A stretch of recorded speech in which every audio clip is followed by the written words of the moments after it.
لا إله إلا الله لا إله إلا الله لا إله. نحمده ونصلي على رسوله الكريم. أما بعد فأعوذ بالله من الشيطان الرجيم. بسم الله الرحمن الرحيم. ولا تحزن عليهم ولا تكن في ضيق مما يمكرون ويقولون متى هذا الوعد إن كنتم صادقين. صدق اللہ العظیم. سورۃ النمل کی آیت نمبر 70 اور 71 آپ حضرات کے سامنے تلاوت کی ہیں.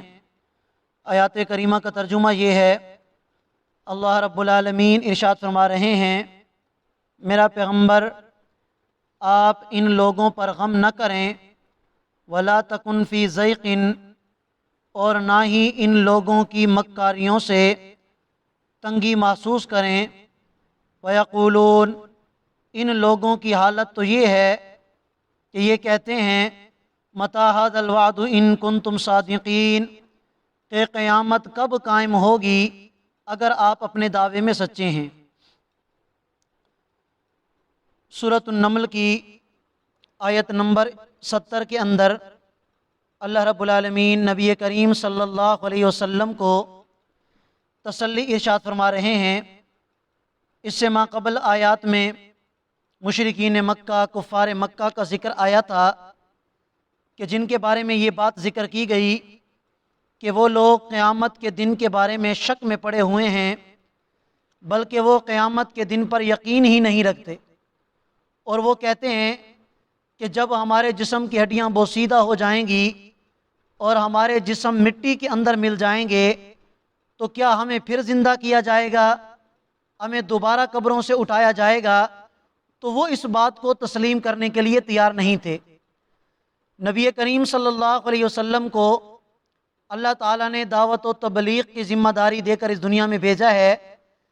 آپ علیہ الصلوۃ والسلام جب لوگوں کو دعوت دیا کرتے، اللہ کی توحید بیان کیا کرتے، اپنی رسالت پر لوگوں کو لانے کی کوشش کیا کرتے، اور قیامت کے دن کے بارے میں ایمان لانے کا لوگوں کو کہا کرتے، اور وہ آگے سے جب اس طرح کی باتیں کرتے تو آپ علیہ الصلوۃ والسلام غمگین ہو جاتے. طبعی طور پر آپ علیہ الصلوۃ والسلام کو پریشانی ہوتی، کیونکہ آپ علیہ الصلوۃ والسلام کو اس بات کا یقین تھا کہ اگر ان لوگوں نے میری بات نہ مانی اور میرے بتائے ہوئے راستے پر نہ چلے، انہوں نے قیامت کے دن پر یقین نہ رکھا، تو کل کو قیامت کے دن ان کا برا حشر ہوگا، اور قیامت والے دن آخرت کی ہمیشہ ہمیشہ والی زندگی میں یہ لوگ ناکام ہوں گے. تو آپ علیہ الصلوۃ والسلام طبعی طور پر غمگین بھی ہوتے، پریشان بھی ہوتے، فکر مند بھی ہوتے.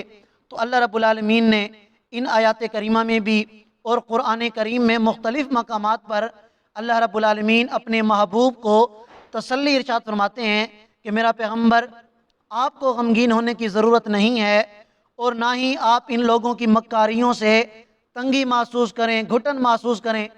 آپ کو جو ذمہ داری میں نے دے کے بھیجا ہے کہ آپ میرا پیغام ان لوگوں تک پہنچا دیں کہ اس راستے میں کامیابی ہے، اس میں ناکامی ہے، یہ رحمان والا راستہ ہے، یہ شیطان والا راستہ ہے. آگے ان لوگوں کو اپنا اختیار ہے کہ یہ رحمان کے راستے کو اختیار کریں یا شیطان کے راستے کو اختیار کریں. آپ کا کام ہے میرا پیغام پہنچا دینا، آپ اسی کام میں لگے رہیں اور پریشان نہ ہوں. ہدایت دینے والی ذات تو صرف اور صرف اللہ پاک ہی کی ذات ہے. آگے فرمایا کہ ان لوگوں کی حالت تو یہ ہے، جب آپ ان کے سامنے قیامت کا ذکر کرتے ہیں تو یہ آگے سے کہتے ہیں کہ قیامت کب قائم ہوگی، قیامت کا عذاب کب آئے گا، کب واقع ہوگی قیامت، ہمیں بتا دو یا اس قیامت کو لے کے آؤ ہمارے پاس. قل، تو میرا پیغمبر آپ کہہ دیجئے، عسیٰ ان یکون ردف لکم بعض الذی تستعجلون، یہ کچھ بعید نہیں ہے کہ اس عذاب کا کچھ حصہ جس کو تم جلدی طلب کرتے ہو، اس کا کچھ حصہ تمہارے آس پاس آ لگا ہو. اللہ فرماتے ہیں کہ یہ کوئی بعید نہیں. کافروں کو، مشرکین کو کل کو قیامت کے دن تو عذاب ملے گا ہی ملے گا، لیکن یہ بھی ممکن ہے کہ اللہ تعالیٰ دنیا میں بھی انہیں عذاب دیں. چنانچہ غزوہ بدر کے اندر مشرکین مکہ کے 70 سردار وہ مارے گئے، 70 گرفتار ہوئے. تو یہ بھی تو دنیاوی عذاب ہے، دنیاوی ذلت اور رسوائی ہے. تو اللہ تعالیٰ دنیا میں بھی عذاب دے سکتے ہیں. تو جس عذاب کو تم جلدی طلب کرتے ہو سکتا ہے کہ اس کا کچھ حصہ تمہیں دنیا میں مل جائے، لہٰذا اس کو جلدی طلب کرنے کے بجائے تمہارا کام یہ بنتا ہے کہ تم اللہ کے نبی پر ایمان لاؤ، آخرت کے دن پر ایمان لاؤ، اللہ پر ایمان لاتے ہوئے دنیا کی زندگی میں آپ علیہ الصلوۃ والسلام کے مبارک سنت کے مطابق زندگی گزار کے اپنے آپ کو کامیاب بناؤ۔ فرمایا وَإِنَّ رَبَّكَ، اور میرا پیغمبر بے شک آپ کا رب لذو فضل علی الناس، وہ تو لوگوں پر بڑا فضل کرنے والا ہے، وَلَكِنَّ أَكْثَرَهُمْ لَا يَشْكُرُونَ۔ آج دنیا میں آپ دیکھیں کافر، مشرک، یہود و نصارہ، غیر مسلم جتنے بھی ہیں، اور مسلمانوں وہ مسلمان کہ جو نافرمان ہیں، کیا آج ان میں سے اکثریت عیش کی زندگی نہیں گزار رہے؟ دنیا میں اللہ کی دی ہوئی نعمتوں کو وہ استعمال نہیں کر رہے؟ تو اللہ فرماتے ہیں کہ میں تو ان پر فضل کرتا ہوں، لیکن یہ لوگ ناشکرے ہیں۔ اگر یہ میرے ان انعامات کو دیکھ کر شکر بجا لاتے اور میرے اوپر ایمان لاتے تو میں آخرت میں اس سے بھی زیادہ انہیں انعامات عطا کرتا۔ وَإِنَّ رَبَّكَ، اور میرا پیغمبر آپ کا رب لَيَعْلَمُ مَا تُكِنُّ صُدُورُهُمْ، البتہ جانتا ہے ان باتوں کو جو یہ اپنے سینوں میں چھپا کے رکھتے ہیں، وَمَا يُعْلِنُونَ، اور ان باتوں کو بھی جانتا ہے جو یہ ظاہر کرتے ہیں۔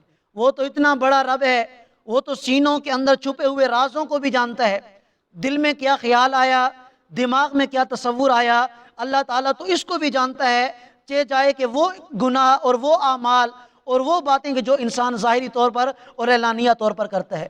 تو ایسا عظیم رب اور ایسا عظیم خدا اور ایسا عظیم الہ وہ نافرمانی کے لائق نہیں ہے، بلکہ ایسے الہ کو تو چاہیے کہ انسان ہر وقت اس کی فرما برداری میں اپنے آپ کو لگائے رکھے۔ وَمَا مِنْ غَائِبَةٍ فِي السَّمَاءِ وَالْأَرْضِ، اور زمین و آسمان میں کوئی پوشیدہ چیز ایسی نہیں ہے الا فی کتاب مبین، مگر یہ کہ وہ لوح محفوظ کے اندر لکھی ہوئی موجود ہے۔ جب پوشیدہ چیزیں اس سے چھپی ہوئی نہیں ہیں تو ہمارے جو اعلانیہ گناہ ہیں، ہمارے جو ظاہری گناہ ہیں، وہ اس سے کیسے چھپ سکتے ہیں؟ آج انسان غلطی میں آ کر اور غفلت میں آ کر گناہ تو کر لیتا ہے کہ معاذ اللہ مجھے کوئی نہیں دیکھ رہا، لیکن اللہ اس کو بھی دیکھ رہا ہوتا ہے۔ بند کمرے کے اندر گناہ کرے یا کھلے میدان میں، اللہ تعالیٰ ہر انسان کو ہر وقت ہر لمحے میں دیکھ رہا ہوتا ہے۔ تو اللہ تعالیٰ ہم سب کو اس بات کا یقین عطا فرما دے، اور اللہ تعالیٰ ہر قسم کی نافرمانی سے ہمیں بچا کر نیک اعمال پر زندگی گزارنے کی توفیق عطا فرما دے۔ جزاکم اللہ خیر۔